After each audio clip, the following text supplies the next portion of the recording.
thinking of the fact that my mom's ashes are in the house. She passed away a year and a half ago. Important documents, you can get those back, but you start thinking about all the things that you can't get back. Devastating wildfires in California, and they're expected to only get worse due to climate change. This week alone, hundreds of wildfires have forced the evacuation of tens of thousands across the state. Some 40,000 were forced to flee Santa Clarita, a city north of Los Angeles, on Thursday after a fast-moving wildfire raged through wide swaths of brush. 30 miles to the south, schools in LA were forced to close due to air quality and safety concerns. Hundreds of thousands more have been hit by mandatory blackouts by California's utility, Pacific Gas and Electric. And forecasts that include dry conditions and high winds have raised the specter of more devastation across the state in upcoming days. To learn more about this, we're joined by our guest, Matthew Hurteau, Associate Professor at the University of New Mexico. Thanks so much for joining us. Thank you. So, what's happening right now in California, to my understanding, it's not even the worst case scenario, despite all the devastation we're seeing across the country, across the state. Talk about the threat these wildfires pose. We know last year over 100 people were killed, includes firefighters and civilians. Yeah, there's been some real unfortunate outcomes from some of these ignitions. One of the things that's different this year is that the fire season was relatively quiet, pretty much across the western U.S. during the summer because we had such good snowfall last winter. Fall is really kind of coastal California's fire season. It's longer than that, but a lot of times fire activity picks up in the fall. In a lot of these cases, we've got wind-driven fires. So those offshore winds, when we have an ignition, can really push fire in a very explosive manner through the vegetation, which challenges the communities that are in the way of the flaming front. So we last spoke 2 years ago about the role climate change plays in these fires and how media and politicians were just waking up to that reality, just starting to acknowledge it. So that was 2017. It's 2019 now. What's changed since then? So there's been a number of changes in the state of California. I think that we've got both CAL FIRE, the state forest and fire protection agency, and other state agencies have really started to figure out what are some of the solutions to the challenges facing communities in California. At the same time, they've got, you've got legislation in the state assembly that's been pushed forward to help fund some of the challenges that residents of California are facing from wildfire. So there's been quite a bit of an investment at the state level in terms of dealing with some of these issues. And so we know there's a lot of different factors involved. There's, these forests are being developed, and so that's putting more people at risk. You have climate change, which is raising temperatures and making the land drier.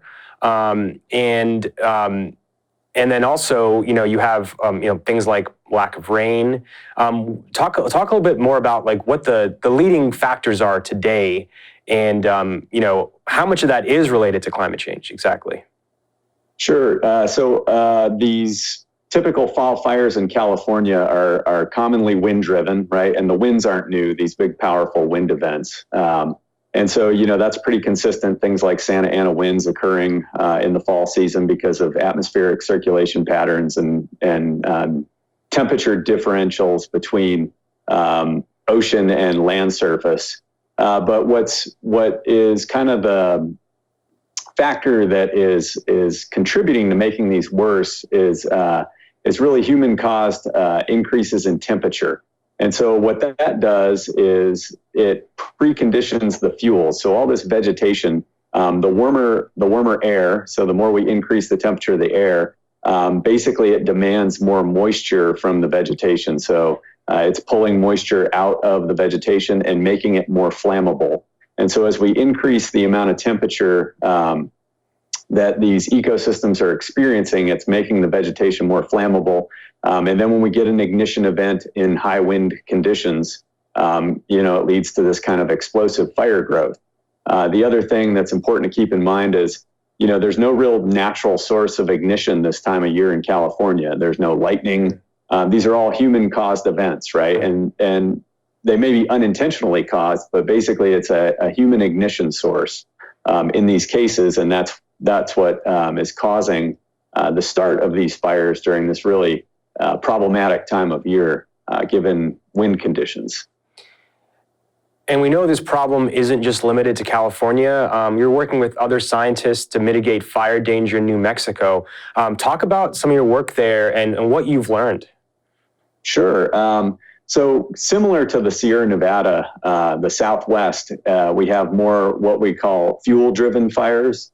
So there's the interaction with weather conditions that allow fires to propagate very quickly.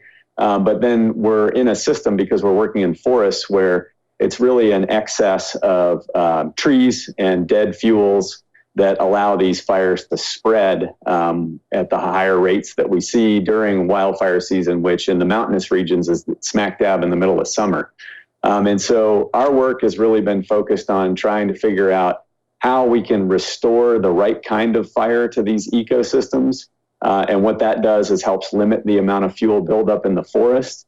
And you can think about, if you have regular fire in one of these forests and you're limiting that fuel buildup, then when you do get a wildfire ignition or an unplanned ignition, it's going to behave very differently than it would if you've got forest conditions that are the result of over 100 years of fire suppression.